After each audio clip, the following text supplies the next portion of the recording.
Hypermind English Workshop Situational Writing Elementary Lecture 5 Writing a Letter of Complaint 今堂呢，我哋講下會點樣去寫投訴信㗎。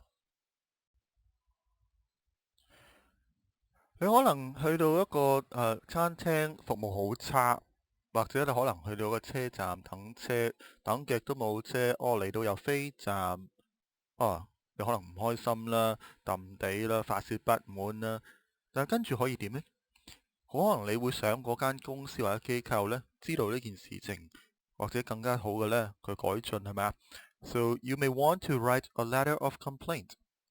When you feel you were mistreated by a business, it is often best to start with a complaint letter.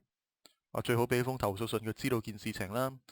但係咧，投訴信係一封正規嘅寫作嚟㗎。咁格式咧可能要求係都多少少嘅。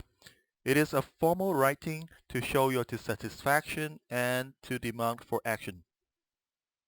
收到唔開心嘅封信，但係都同一時間係你表達你希望對方有一個回應嘅 demand for action。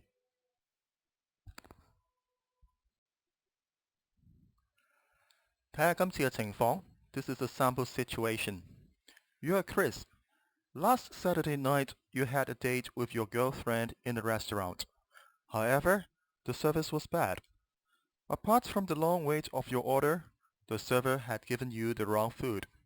Worse still, the server did not apologize the poor service and demand for tips. 你阿 Chris 啊，上星期六晚呢，你同你嘅女朋友喺間餐廳有個約會啊，但係呢，服務好差喎。除咗你等你嘅食物等咗好耐之外呢，嗰個服務員侍應生啦，俾錯食物你啊，再差啲點樣啊？嗰個侍應生呢，冇向你道歉喎，關於嗰晚嘅一啲嘅差服務，同埋呢要求你俾服務費啊，加服務費加10%就唔甩啦。You are not satisfied and have decided to complain to the manager of the restaurant. 你而家呢唔係好開心，唔滿意啊，希望呢投訴去呢個餐廳嘅經理或者老闆說知道啦。So this is a sample writing, around 130 words. 呢篇同一章嘅文章呢，都會喺你嗰本notebook 入邊呢會見到㗎。你可以慢慢睇睇，都上面都好詳細嘅注釋入邊點樣去寫作嗰啲字眼嘅解釋㗎。So we will look into details how we write the individual paragraphs.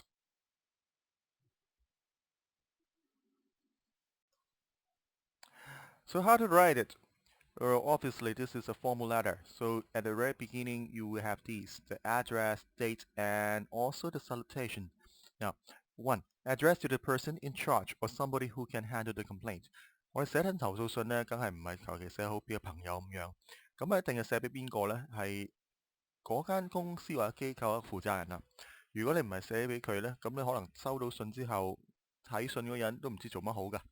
跟住落嚟，咁當然係好簡單嘅日期啦，同埋你一個上款寫俾一個經理。如果知道嘅，當然最好寫佢個全名啦。唔知嘅 ，Dear Sir、Dear Sir Madam、Dear Manager，呢啲全部都可以嘅。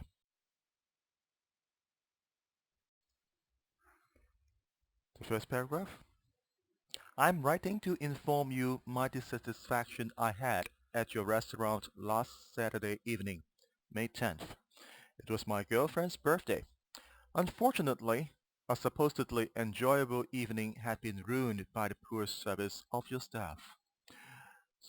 喺呢一段好簡短，亦都好概括，講一講你究竟嗰件事情嘅背後一啲嘅情況嘅。So you will state and provide the background of the event, like the date and place. 跟住呢，點解你要投訴啊？Describe why you need to complain. 好明顯啊！呢個場景，譬如話你因為講緊一餐晚飯，點解你食嗰餐晚飯點樣令到你咁特別要去投訴呢？點解咁不滿呢？咁就當然譬如話呢個重要約會啦。咁一晚可能好開心嘅晚上，你可能預咗一個慶祝嘅，點樣突然間可以咁差服務，令到你嘅心情呢太多變化，太大落差啦。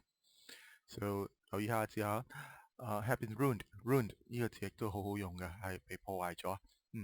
好啦，睇住落去咯噃，跟住個段點寫。跟住呢一段呢 Order time was long and the food was not cooked to our order. It took more than 30 minutes for our steaks, which were completely overdone. We tried to raise the issue to your server, but no explanation was given. Worse still, we had even insisted that we must pay extra service charge. 嗱，嚟到呢度咧，你會將詳細講講你究竟投訴緊啲乜嘢嘢啊？So you provide the details of your complaint. List out the events one by one. 逐一你講一講咯喎。譬如話你食物我唔跟你指示去煮嘅。The food was not cooked to our order. 我等好耐喎，成30分鐘以上。It took more than 30 minutes. 你塊牛扒燶咗啊，overdone。嗱，呢啲令到都係你唔滿意，令到你點解要去寫封投訴信嘅原因啊。但係咧，最差啲點樣啊？Worse still, we had even insisted that we must pay extra service charge。可能呢樣嘅咧先至係導火線係嘛？樣樣都要忍得，最後一樣嘢服務咁差，你仲要我俾呢個加一服務費係咪啊？咁你要令到你投訴一個導火線嚟㗎啦。So even though you are very dissatisfied, here, number 7, state the facts, not only your dissatisfactions。嗱，講一講事實嚟嘅，每一件唔單止你係雖然係投訴，但係都只能夠係講緊事實，而唔係單純嘅你將你唔開心一啲嘅情況咧發泄出嚟啊。Now, notice the events are listed according to time sequence。你見到咧呢度講緊嘢咧，都係跟住時間次序咧，可能你嗰晚發生嘅一啲嘅一啲嘅事情一件再一件點樣去講俾人聽。但係呢個唔係唯一嘅方法嚟嘅。You may list them according to order of importance or anything that makes sense。當然啦，如果你能夠譬如話邊樣事情重要啲嘅行先，可以啊。或者你諗到可能另外呢啲情況，或者你跟住唔同類型嘅食物嚟講，得唔得啊？可以嘅。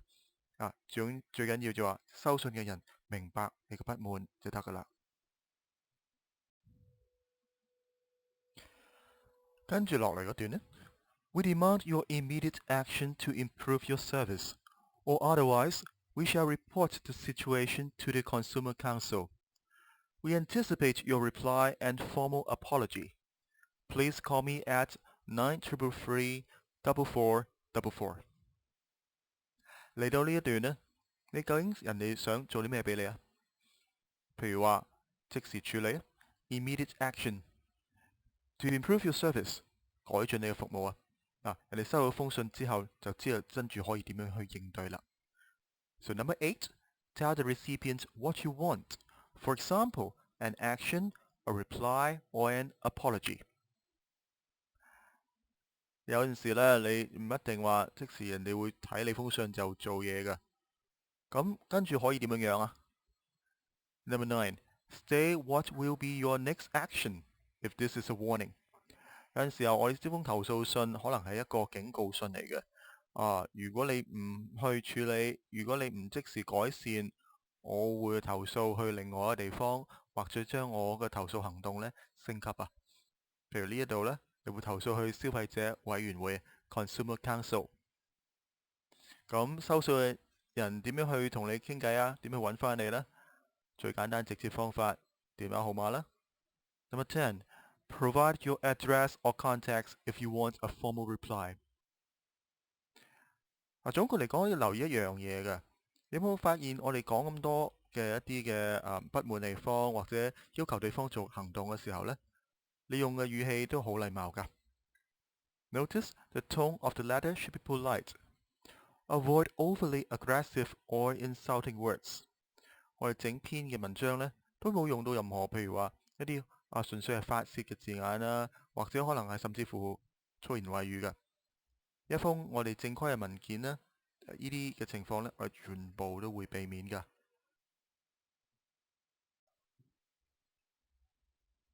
At the very end, you sign your letter. A dissatisfied customer, Chris。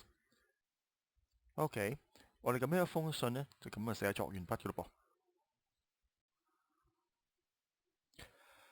一個簡單嘅總結啦 ，Quick reminder. What was the background? What was the problem? What is your suggestion? 寫真投訴信，究竟你嗰個背景發生緊咩事啊？你投訴緊啲乜嘢嘅情況啊？你嘅問題喺邊度？你會有啲咩提議，令到收信人去識得點樣應對、點樣處理嘅投訴呢？ Are you giving a warning？